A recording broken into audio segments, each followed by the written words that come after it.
আসসালামু আলাইকুম। Hello everyone, কেমন আছেন? আজ আমি আপনাদের সাথে শেয়ার করব সবজি রেসিপি। তার জন্য প্রথমে আমি দিয়ে দিলাম এখানে তেলটা গরম হয়ে গেলে আমি দিয়ে দিব পেঁয়াজ কুচি। পেঁয়াজটা পরিমাণটা একটু বাড়িয়ে দিবেন, যেহেতু সবজি রান্না করবেন, আর কম দিলেও কোনো সমস্যা নেই। আমি কিন্তু পেঁয়াজের পরিমাণটা একটু বেশি দিয়েছি, সাথে দিয়ে দিয়েছি কাঁচামরিচ। আমি আমার স্বাদ মতো দিয়েছি কাঁচামরিচটা, আপনারা ঝালটা কমিয়ে বাড়িয়ে দিতে পারেন।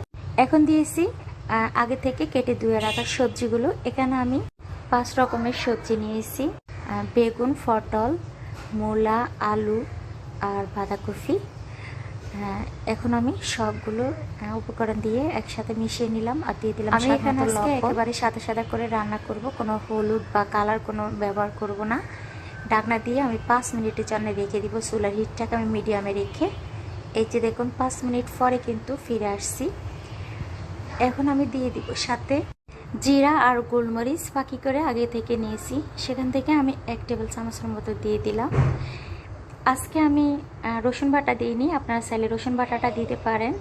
আর এভাবে কিন্তু সবজি আপনারা একবার হলো খেয়ে দেখবেন, এত টেস্টি হয়। রুটি বা ভাতের সাথে, চাইলে আপনারা পোলাওর সাথেও খেতে পারেন, কোনো সমস্যা নেই।